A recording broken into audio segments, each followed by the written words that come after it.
Hey everyone, I'm Alan Thrall, and today I don't have a microphone. Whatever, we're doing it live. So this video, I'm going to be responding to some comments that were posted on a recent Instagram post, one of my Instagram posts, about my diet. This all started with this Apple Watch. I got this Apple Watch and I was excited to track my daily steps. So after 1 week, I posted my daily steps on Instagram. It was just over 18,000 steps a day for that week.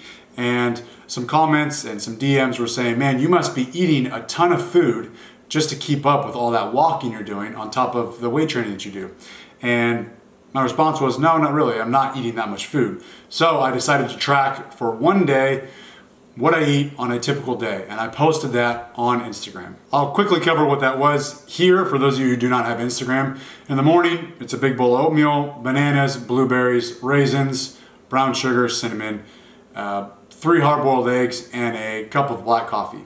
For lunch, I'll have a turkey or a chicken breast sandwich. It's not lunch meat. It'll usually be sliced turkey or chicken breast, which I don't think it makes a difference by calories. Cheese, avocado, lettuce, tomato, onions, pickles, carrots, an apple, and a yogurt. And then I'll have a no-calorie, bubbly, sparkling water drink. And for dinner, I'll have a piece of meat. For this night, it was a pork chop. I don't have pork chops often, but I just happened to on this day. Green beans, usually broccoli or Brussels sprouts or a salad, and a carbohydrate. So either rice on this night, pasta, or potatoes. And I'll have a tall glass of whole milk. So that's the diet. Let's get to some of the comments. First up is comments about tren. So I said that on my daily totals, I have 200 milligrams of trenbolone acetate. Anytime that I make a comment about using steroids or having used steroids or thinking about using steroids is a joke. I've never used anabolic steroids, pro-hormones, SARMs, nothing. And I plan on never using it. The only supplements that I've used would be whey protein, casein protein, pre-workout, and creatine. All of which I don't use currently, and I haven't used in quite a while. But I've used those supplements in the past. So anytime that I make a comment about using steroids, it's a joke. Also on this trenbolone thing, Google tells me the average dosage of trenbolone is 100 milligrams a week, up to a higher end of like 300 milligrams a week. So if I was using 200 milligrams of tren a day, I don't even know what that would do. All right, I'm looking through these comments and I can't find it, but there was a comment or two about the amount of protein I was eating in a day. My daily total only came out to 163.5 grams of protein per day. Now I weigh 200 pounds, 199 pounds. I'm 6 feet tall. So the comments or the questions were, aren't you concerned with the low amount of protein you're getting? So 165 grams of protein per day. I weigh 200. Should be getting 200 grams of protein per day if I'm getting 1 gram of protein per pound of body weight. So let's see, 35 grams of protein short. A scoop of whey protein is about 25 grams. So we'll say 35 grams. It's like a scoop and a half of protein. Bro, can you imagine if I was taking a scoop and a half more whey protein a day, how freaking jacked I would be? Can you imagine this scoop and a half of protein per day? How many world records would be falling beneath my name? I'll bet that if I was getting that scoop and a half of protein, that's what would take me over the top, dude. I'd be making so much money. Girls would be lining up to be with me if I was getting that scoop and a half of protein per day. I think it's easy to fall into the trap of worrying about minor details. So we're worried about this, and we should be focusing on this, the bigger picture. I don't stress about getting a gram of protein per pound of body weight every single day. Yes, how you doing? Next patient here, Mr. Thrall. Yeah, how you doing? So it says here you're weight training 4 to 5 days per week. You're meeting the guidelines for cardiovascular activity. It says you like to ride your bike a lot of places. You do lots of walking every day. Okay, you've got a healthy amount of lean body mass, healthy body fat percentage. Looks like you're eating a decent amount of calories per day, whole foods. Don't have high blood pressure. Yeah, looks like you're getting good sleep every night. You don't smoke, you don't use tobacco products. You have between 0 and 2 beers per week. Good state of mental health. Looks like you maintain good relationship with friends and family. Ho, ho, ho, hold on here. Are you seeing this? Hold on. You're only getting 165 grams of protein a day? Bro, you are missing out. You're gonna need some serious intervention here. I'm not sure what to do about this. There is a lot of things that we could be doing better if we look at the big picture. So don't stress about the minor details of I've gotta get a gram of protein per pound of body weight every single day. If you're overeating your calories and significantly under eating grams of protein, yeah, sure, then we can switch some things around. But if you're trying to lose some weight and your calories are in check, but your protein is a little bit less than a gram per pound of body weight, it's not a huge deal. And in fact, some people make the mistake of seeing that they're under on protein and then trying to eat more protein in order to meet that requirement, but only end up overeating calories because protein usually comes with calories. So if you're under on protein for the day, you don't need to smash a whole bag of beef jerky just to get your protein up. Just call it a day and stop eating. If I'm overweight, carrying a lot of body fat, I live a sedentary lifestyle, I've got high blood pressure, I'm not meeting any cardiovascular requirements or activity throughout the week, but I'm smashing 225 grams of protein per day.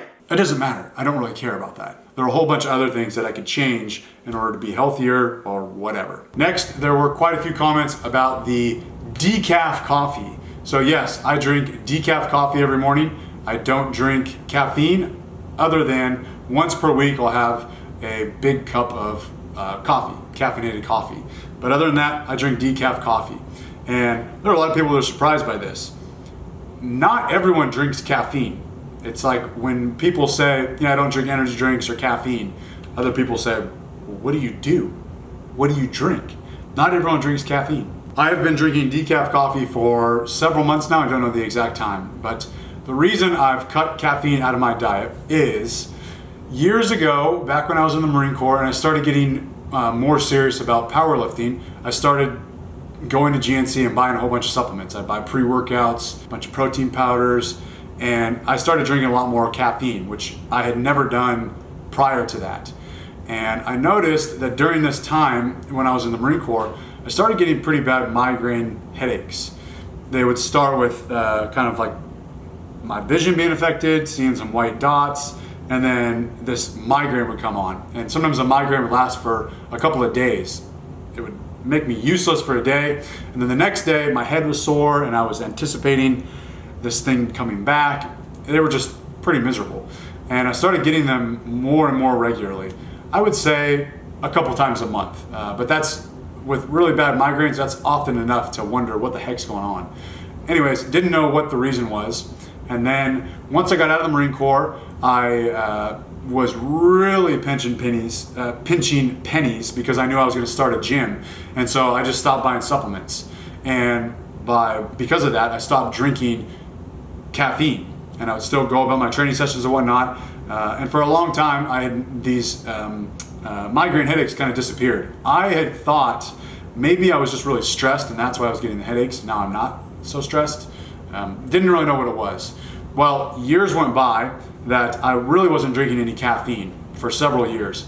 I started to get Folgers, some Elite Folgers, and I would drink a normal, 8-ounce cup of that before a training session, just to have a little bit of caffeine. So that was the only caffeine I was drinking for several years. Never once got a migraine headache. Then I just started, people were sending me supplements, free supplements. So I was like, oh, pre-workout, I'll start using this. So I started drinking more and more pre-workout. I started drinking more and more coffee. And then I started stacking that with drinking energy drinks also. And boom, one day these migraines came back. And I thought, God, not again, man. I remember these. Why is this coming back now? Then it started happening more and more regularly. And I finally realized that it was the caffeine. Once it started happening, immediately after I drink an energy drink. I drink an energy drink, finish it, and then I get this migraine headache. My vision would start getting affected, and then it would just come on. And it was obviously now I have to train with these migraine headaches.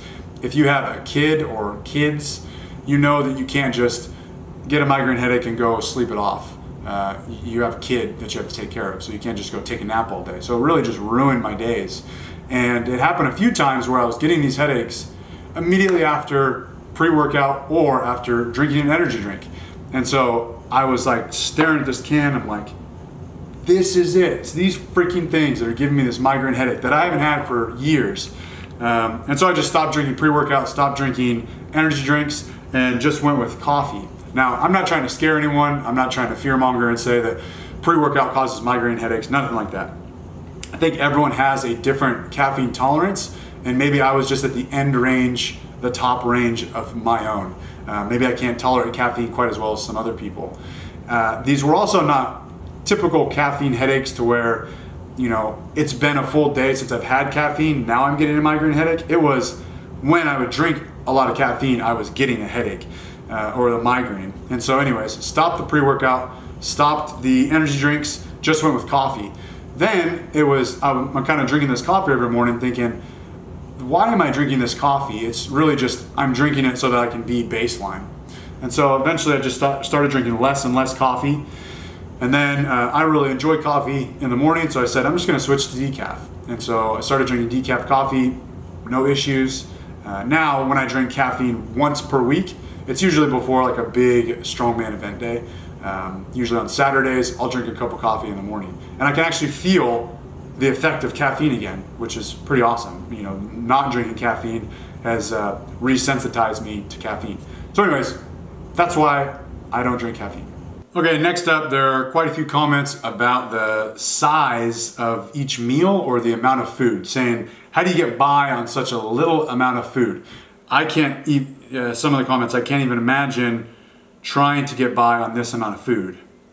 I struggle to comprehend eating this amount of food. So, admittedly, there are quite a few things I could do to stretch out my calories so that I'm eating more food. For example, for breakfast, I make my oatmeal with whole milk. I could make it with fat-free milk or with water, which is pretty much the same thing. I use brown sugar as a sweetener in my oatmeal. I could use a no-calorie sweetener. I eat the egg yolks in my eggs. I don't just eat egg whites, mainly because I think it's wasteful to throw away egg yolks, and I don't want to buy a carton of egg whites and cook those every morning. So there's a few things. For lunch, I put avocado and cheese on my sandwich, which adds a good amount of calories. The yogurt that I eat is full fat yogurt. I could eat non-fat yogurt, but get this. So the other day I was comparing the full fat yogurt with a non-fat yogurt, and the calories for the serving size was the exact same. Serving size the same, calories the same, because they put extra sugar in the no fat yogurt. So just be aware of that just because it's no fat doesn't mean that it's less calories. I'm not saying that's the situation all the time, but it's just something I noticed. But yeah, I could eat zero fat, no fat yogurt, and it'd most likely be less calories. And then for dinner, yeah, I mean, I had green beans that were cooked in olive oil, which I did account for in the calories. I could instead have some broccoli, the steamed broccoli, which is going to be more food. And then I drink whole milk just because I really like it. That's a few hundred calories right there for that big glass. So there are some things that I could do to stretch out my meals to make them a little bit bigger. But with that said, it's still a decent amount of food. Maybe it's us as Americans who just think that every meal needs to be this party platter of appetizer, entree, dessert. Not every day needs to be Thanksgiving Day. Here I am eating 1,000 calories for breakfast, lunch, and dinner, and we're looking at this saying, I can't imagine trying to scrape by on that little amount of food. For just $1 a day, you can help this starving California resident who scrapes by every morning with a big-ass bowl of oatmeal, a small plate full of eggs, brown sugar, cinnamon, fresh blueberries, and a banana. This poor thing doesn't even eat food between breakfast and lunch. And for lunch, he manages to get by with an 800-calorie turkey sandwich without ever complaining. I think that if you're currently eating this much food every meal, you don't need to chop it down immediately to the amount of food that I'm eating or whatever. You can just make your portions smaller. And over time, you'll get used to these portion sizes I know that I had to, and maybe it'll help you. I went with, when I was starting to lose weight, I went with a rough, I guess, rule or template that I followed of 1 carbohydrate and 1 protein per meal. Fruits and vegetables, just kind of eat it however. So for dinner, I would eat meatballs and pasta and a salad. That's it. Protein, carb, and vegetable. Not meatballs, pasta, salad, and half a loaf of garlic bread. Or for lunch, I'd have a turkey sandwich with some vegetables and an apple. So I've got my turkey, I've got my bread, and I've got my vegetables. Not a turkey sandwich with half a bag of potato chips or a turkey sandwich with some cookies. So doing these things kind of help limit my portion sizes, and I got used to eating less than I was previously. All right, and lastly, there were some questions or comments about hunger. How do you go so long, like 4 or 5 a.m. till 12 or 1 p.m.? How do you go so long between meals without feeling hungry? And I do feel hungry between these meals. But one thing that has really, really helped me, and I've talked about this on some of my older weight loss videos, I had to change my perception of the meaning of hunger. I had to accept the fact that being hungry wasn't a bad thing. I used to associate hunger with something bad. I'm hungry, therefore I'm wasting away. My muscles are eating away at themselves. I've got a big squat session tomorrow and I'm hungry. I'm sabotaging my potential for tomorrow. Or this hunger is going to negatively affect my performance later. If I don't get a protein shake in right now, I'm gonna blow away in the wind. I would semi-freak out when I get hungry. I gotta eat right now, I'm getting hungry. And I have come to realize that being hungry is okay. Hunger can be misleading. Hunger is not this on and off switch. Your body needs food, hunger goes on. You eat some food, hunger goes off. It doesn't really work like that. It can be misleading. Here's what I mean. I would say that I'm hungry right now. I could eat right now. I haven't eaten lunch yet. I could go to In-N-Out Burger and get a burger and fries. I could sit down and eat that. And then I could say, I'm still hungry, and eat another burger and french fries. Don't you think that after 1 burger and french fries, after that 1,000 calories, my body would say, I've eaten food, I have calories, hunger off? No, that's not how it works, because my brain tells me, that tasted really good. That was very rewarding. I enjoyed that. I want to do it again. So I am still hungry. So again, hunger can be misleading. Hunger is not completely biological. There are psychological and social factors that impact hunger and how hungry you feel or how full you feel. This is the type of stuff that I've learned from all these barbell medicine seminars with regards to pain. Hunger is kind of a similar experience to pain in the sense that there are psychological and social factors that affect how hungry you feel or how full you feel. Here are a few examples. Let's say I eat lunch and then I go to my friend's house and they say, all my friends are eating pizza. Hey Alan, you want some pizza? I'm like, no thanks, I just ate. But as I'm watching them eat and I'm smelling the pizza, it looks so good, and I feel awkward because I'm the only one not eating, I start to get hungry. And I say, I'm getting kind of hungry, I guess I can eat, and I eat pizza. Or on the other side of that, maybe you're hungry on your way to eat some food and you get a phone call with some terrible news, heartbreaking news, and all of a sudden you lose your appetite. Or maybe you are eating dinner on a first date and you have a huge crush on your date, you want to impress them, you're really nervous about the date, you don't want to say anything stupid, you don't want to get food all over your face, so you're really not eating dinner, you're just not that hungry for dinner when you normally are. One really far extreme would be you're in combat, you're in a firefight, and you haven't eaten for a full day. Do you think you're going to be thinking about what's for dinner tonight? My stomach's kind of rumbling, I'm hungry. No, you're thinking about not dying. So anyways, just accepting the fact that hunger is a complex experience, I guess you could say, has made me has put my mind at ease when I do get hungry. I don't freak out and catastrophize and be dramatic and say, oh, I'm hungry, I'm losing all my gains, I need to go eat. I just make note of it and I say, okay, I'm hungry, I'm looking forward to lunch, and then I move on with my day. Because stressing about being hungry is probably doing more harm than just being hungry for an hour or so later. Now, I don't want this to come off as, if you're hungry, just shut up and suck it up. I know that hunger is very, very strong. And I am not saying no pain, no gain, no hunger, no gain. If you're hungry, just suck it up. How hungry you feel is going to determine how well you can adhere to a new diet plan or a diet adjustment. So if someone was eating 6,000 calories a day and they wanted to lose some weight, I wouldn't prescribe 2,000 calories right off the bat, because they would be very hungry, making them less likely to stick to this diet or adhere to it. We might drop it down to 5,500 or 5,000. So there's less hunger, which is going to mean you are more likely to stick to your diet plan. And if you're eating foods that are more filling for the same amount of calories, you're going to be less hungry. All of these things are good. I'm not saying you need to just ignore hunger. All I'm saying is, in my experience since weight loss, I've just kind of changed my view of hunger. That it's not a threat, it's not bad.